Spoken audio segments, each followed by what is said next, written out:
Good day, class. Today we are talking about practical on processing and marketing of farm animal products. And as it implies, we know that we rear our animal for the purpose of getting product from them. So we need to familiarize ourselves with some of these products we can get from our animal. Our lesson objective at the end of the lesson should be able to explain the meaning and types of animal products that we have. Then state the aim of processing this animal product and method of preserving this animal product. And lastly, we'll talk about stages involved in marketing of animal produce and problems of marketing animal products. Here we'll look at the meaning of animal product. What do we mean by this animal product?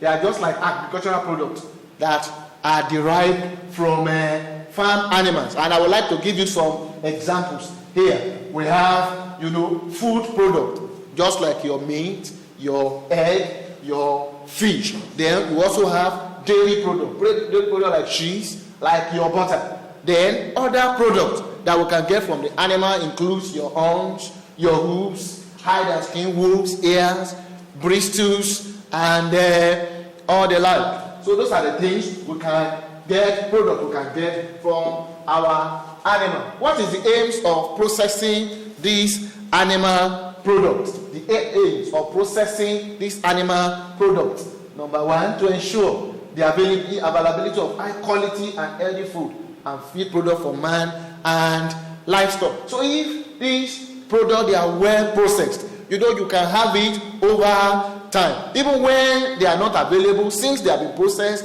and they've been kept, we can have access to them at other time, then to prevent the activity of destructive microorganisms. Because if we just leave them just like that without processing, at the end of the day, some of these products will go bad. Then you want to preserve this animal product for future date. Some of it you may not need it now. It may be in 2 weeks' time, 1 month's time, half.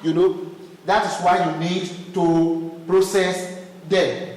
Then we look at methods by which we can preserve some of these products. And if we look at some of these methods, some of these things we practice at home. Some of these things that we do at home. Take for instance your sun drying. At times you talk of dry fish. At times you talk of dry corn like maize and all the like. So sun drying is also part of, and by God's grace now we are now using solar to dry some of these products. Then you talk of smoking and roasting, then cooking, boiling, frying. That is another way. Then you can canning. That is an advanced form of preserving some of these products.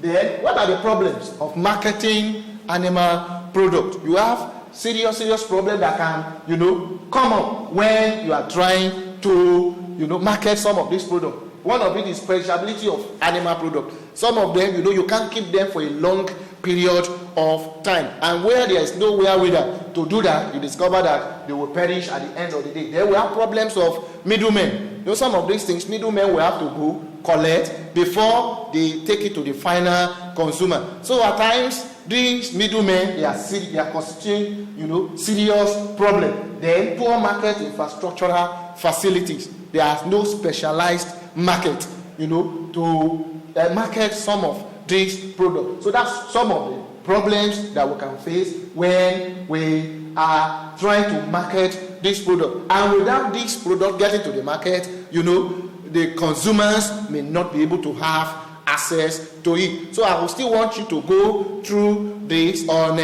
Google Classroom, and by God's grace fine-tune it, then answer the questions needed on it. So when next we meet, we're able to talk more on this. Thank you.